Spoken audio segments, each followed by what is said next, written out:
Hello, welcome to Matters of DeCorum. I'm Scott Corum. This is what matters to me. Uh, this video is coming out on the 1st of November, 2021, but I am recording it on October the 30th, 2021. I wish.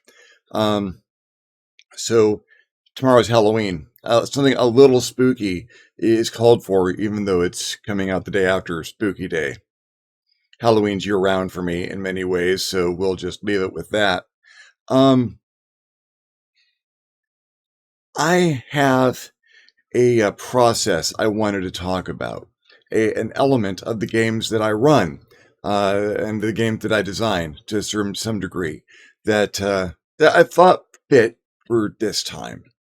It's not coincidental that I'm involved in doing a group project of putting together a space game for my Wednesday group, and we're running it as a group and have a kind of a survival horror feel to it already, and it's going to be in the victory system, which is good because I haven't run the victory system for over a year now, and I really need to get back to my system. When I'm running a space game, I actually started this randomly at a convention in the late 90s. Some folks said they wanted to play a space horror game. And I'm a fan of both of those genres, in gaming as well as movies and books. Space and horror go together like bread and butter. It's one of my favorite mashup combinations. And most space games should be a horror game to some degree at this point. So what do I do? What's my process? How do I approach this? Spoilers, there's not going to be any spoilers in here. A few spoilers for my process. It's a peek behind the scenes, but not any look at the scenes. So if you're a member of the Warriors of Wednesday and you're involved in this game, I'm not wrecking anything I plan to do. But it's how the magic happens. Enigmas. I love me an enigma. The small ones, the large ones. I love the mystery. Not just a mystery, but something that is so deep, so penetrating, so completely out of one's experience that the mystery becomes palpable and almost a physical thing. I love me an enigma, a puzzle. And I love both ends of that process. There's the exploration, the bits of discovery, finding the tiny bits of clues and the little elements that you need to add together, and you need to sort out and parse out what is a part of this mystery, what isn't a part of this mystery, what is actually contributing to an answer, and what is just fogging the situation. Going through all of that and figuring that out, and the discussions over that, and then the reveal when you finally find out what it is, and that you have not captured the entire picture, and it is so much worse than you thought it was going to be. And now you've got to survive whatever it is you've discovered, if you have in fact discovered all of it, or just a tiniest piece of it, which is going to eat your face. In a space game, this is so thematic. You look at the great works of space horror. Alien's probably one of the greatest space horror movies ever made to this day. Fight me. That's probably it's the core of the genre. You find that you're doing something completely normal. You find something that is not normal. You investigate it, and not normal things keep stacking up until there's a monster eating your face. Prince of Darkness, John Carpenter's Prince of Darkness. Another, it's not a space movie, but it is science fiction in many ways, and a horror movie. And It does something really, really RPG-ish. I will get to that. The core of my process is to research enigmas, not just real enigmas. There's plenty of stuff out there that unexplained phenomena and whatnot, and poorly understood phenomena, which masquerade as unexplained phenomena, real and fictional. I've got my collection of Lovecraft's works right next to me now. I put a bookcase over here to clear up some of the organizational problems I had. It is a million times better in the office just because I got the bookcase here. And it's not just books, but I've got so many reference works for what I do, just at hand and not scattered all over the place. It's really handy. But my works of Lovecraft and Larry Niven and Randall Garrett, Keith Laumer, just some really great stuff that's got little bits and pieces in it. And I just get a handful of little bits. I build environments and places where people walk into in my head as the game happens quite often. I might have a general idea of where people are going to go and what they're going to find. I might call out, well, you got to go and look at this thing over here because that's the mission, and you go do missions. So you go there, and as I'm describing stuff, something will spike me, something out of my handful of details, like, oh, and you find one of these. Yeah, it doesn't look like it belongs here, but at the same time, it's got the same dust as everything else. So it belongs here. Give me some rolls. See what you think about this. And once I start dropping those, it is important to note, I don't know what the answer is. I enjoy discovery as much as my players enjoy discovery. I enjoy what my players are going to find and not knowing what they're going to discover at this point, which is a curious position for a game master to take.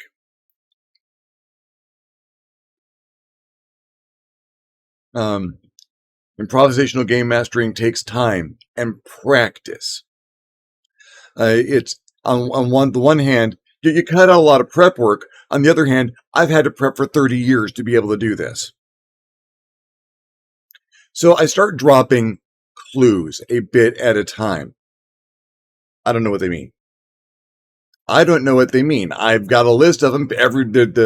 I keep them listed as they're discovered because I often don't know what clues they're going to discover until they discover them.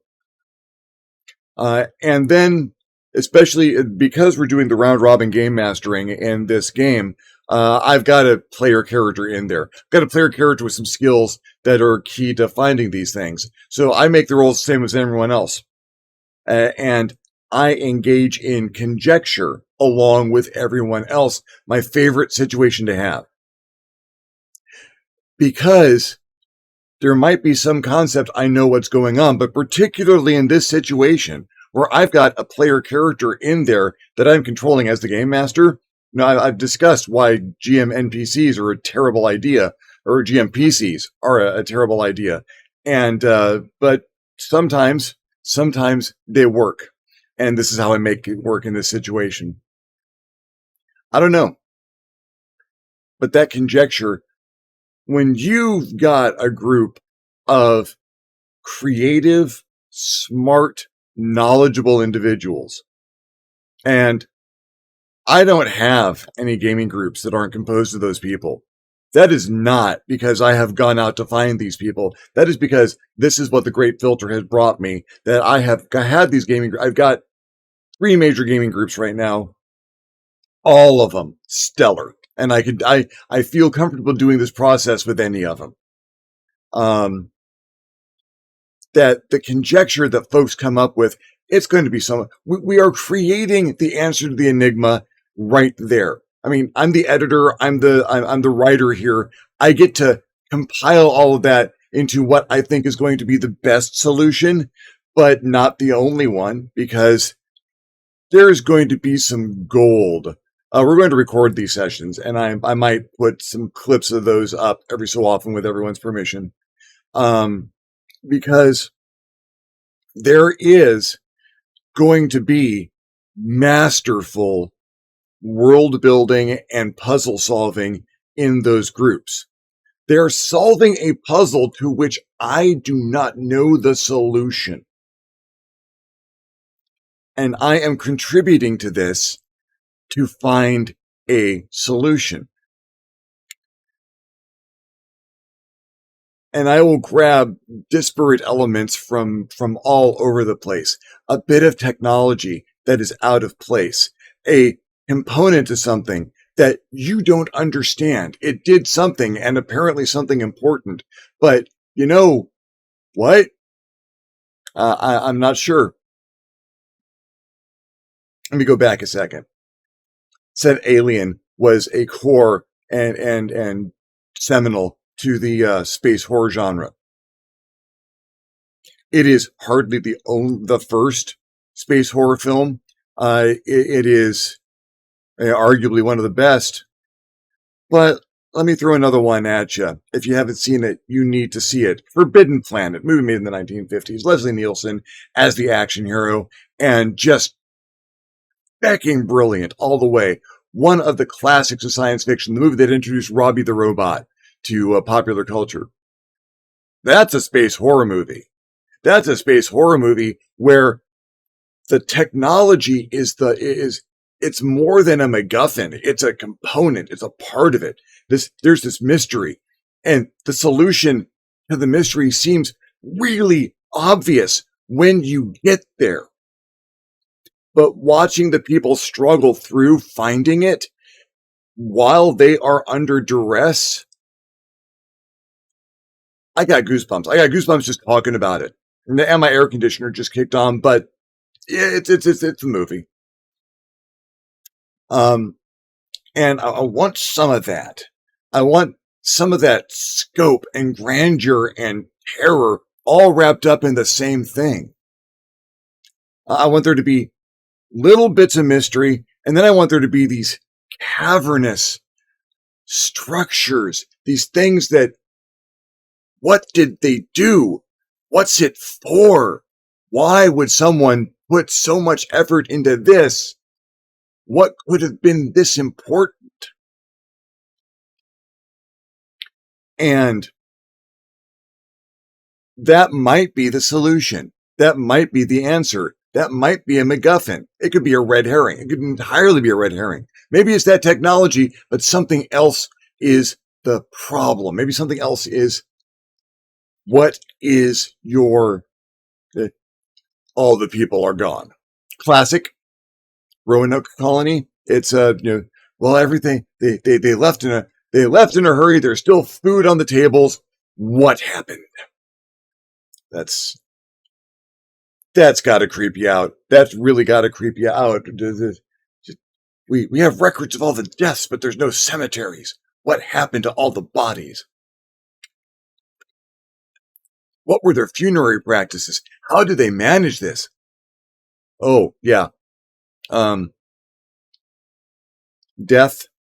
Death is a great clue to throw in there. You find death. You find skeletons or corpses or something very like corpses. You find things that aren't human, but those are obviously dead. Aren't they? How would we tell for sure? They're not human. They don't have the same biology. Is that death or is that sleeping? And maybe we should have found that out before we dissected one. Now we're in trouble. Mountains of Madness. And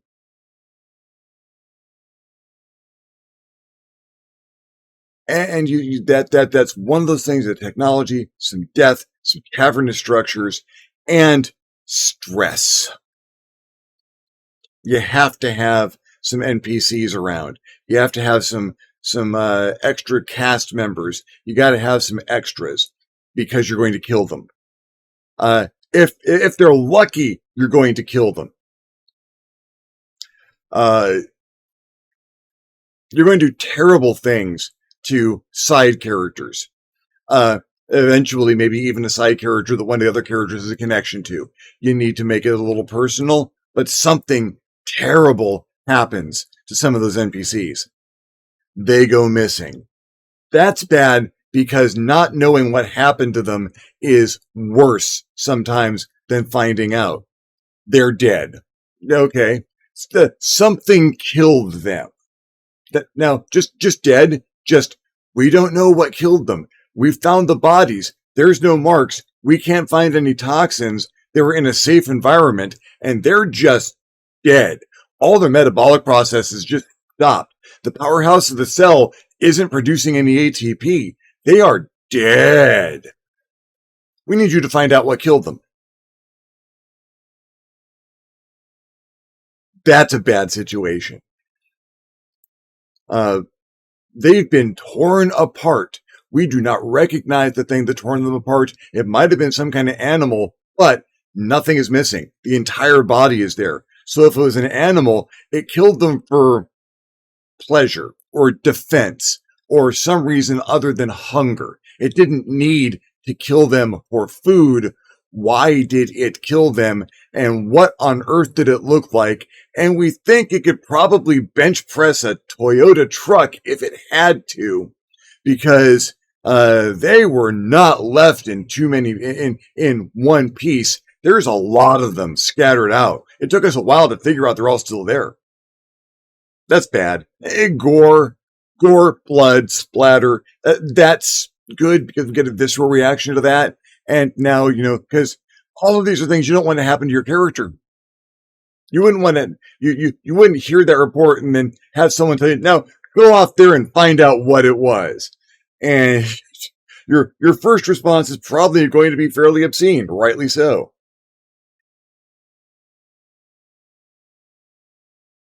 Mysterious places, caverns with odd markings, buildings that couldn't possibly exist, floating islands, and you gotta find out what they're there for, why they are there, what makes them tick. All of that, more elements. What's the big mystery? What happened here? The conceit of the game that we're playing is you end up making a colony on a planet that you thought was empty, but it wasn't. There was a colony here. The planet's almost played out, but everyone left at some point in time. Food on the tables, gone. No signs of the inhabitants anywhere. They built the colony. They mined for a while, not completely. There's still some resources here, but they left. Now you gotta, 1, build a colony. 2, why? You've got fresh technology to play with. You have another culture to examine from their artifacts. Why did they leave? What's here? Can we stay? We don't have much choice. Colony ship was one way, and the way home did not work out the way it was supposed to. So, what happened?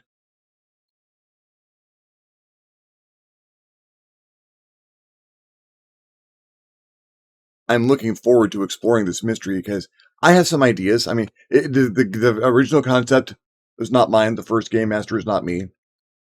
I'll be taking my turn with everyone else. So I will be building on other people's stuff. And this approach kind of works for that because I don't know what everyone else thinks the solution might be. I don't know if anyone else has an idea in mind. They're going to have vignettes. They're going to be short stories. Everyone's going to run an adventure and then pass it. So we're going to have a lot of clues. And they're not all going to be for the same situation, or are they? When we get to the climax of this campaign, we're going to have to sit down and we're going to have to figure out what we found. We're going to figure out what that is.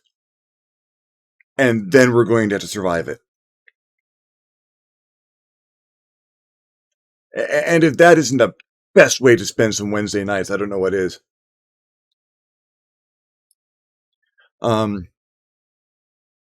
I expect there to be... The group is irreverent. We all have a shared sense of humor. It tends to go off to the side every so often. We're going to have some laughs. There's going to be some amazing character moments. We already have some really good character concepts coming up. My son is involved in this, and I love watching his creativity. But the rest of the Warriors, oh, just it's a great group. It's a great group, and I want to see what bursts out of the heads of the other GMs. But then we got to tie it all together.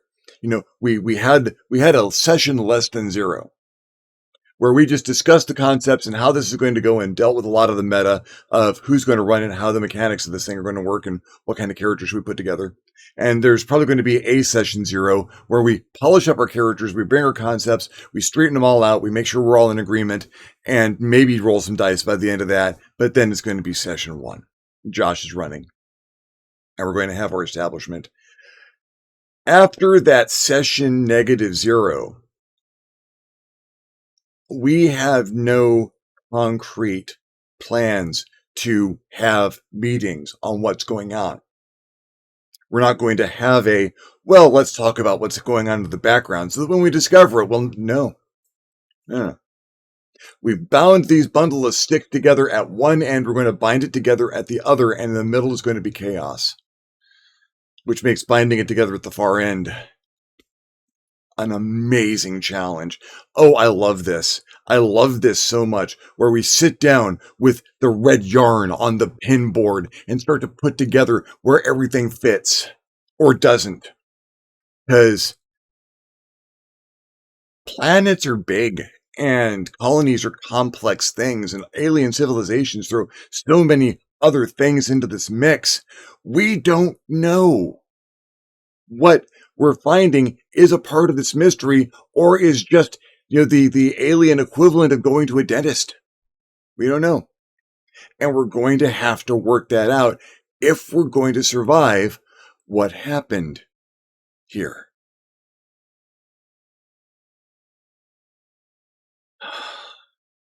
Josh has the first session. Josh should get the reveal. But we're going to have some amazing conversations about that. There's going to be out-of-game conversation. It's probably not going to be anything concerted or concentrated, but we're going to throw some DMs back and forth. As I love Discord, because it's the format by which we're having the games. If we need maps, we throw in Owl Bear Rodeo. I've mentioned that before. It's a wonderful resource. owlbearrodeo.com.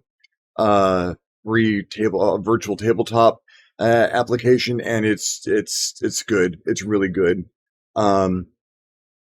But we get in the voice chat and video chat on Discord. We can send DMs back and forth via Discord. I just record the Discord feed with an extra window for the Owlbear Rodeo screen. And,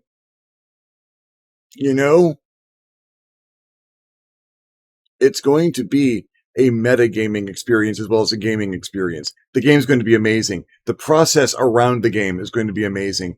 Passing information back and forth, throwing pictures. I think the guys looked like this. This might be what that building looked like. I think the technology had to look like this. And we'll just compile this in that final picture where we start to put together where everything happens. It's going to be like buying 10 Lego sets, spreading all the pieces all over the floor and saying, now, what can I build with this? And I am going to make it weird and spooky.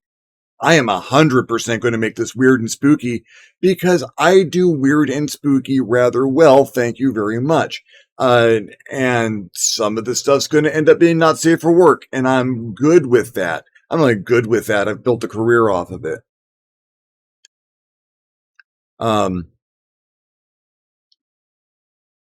Because you're gotta reach in and pluck some strings. You've got to hit a visceral reaction in your players over and over again. You got to find things that the characters are going to find super disturbing. So if you manage to hit something that disturbs a player character, not to a point of distress.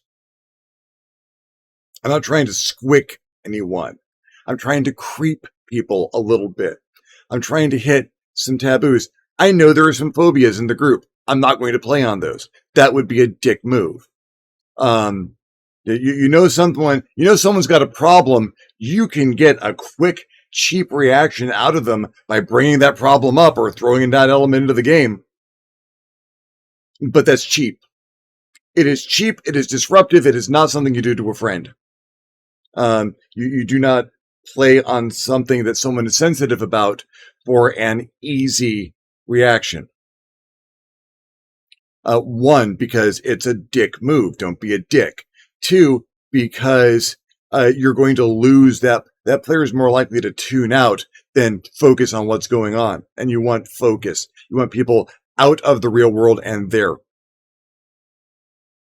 So, no tight spaces, no spiders.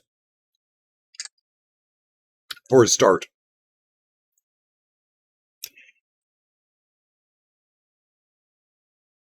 Is this going to run? We were doing the round robin mostly we want to stretch this thing out. We want this to last a while. We want this to be a campaign where we get stuff out of. And I'm really looking forward to that. We've got some people involved who haven't been in a campaign like this with us before, and that's going to be a just fascinating to watch, to be to have as a part of this.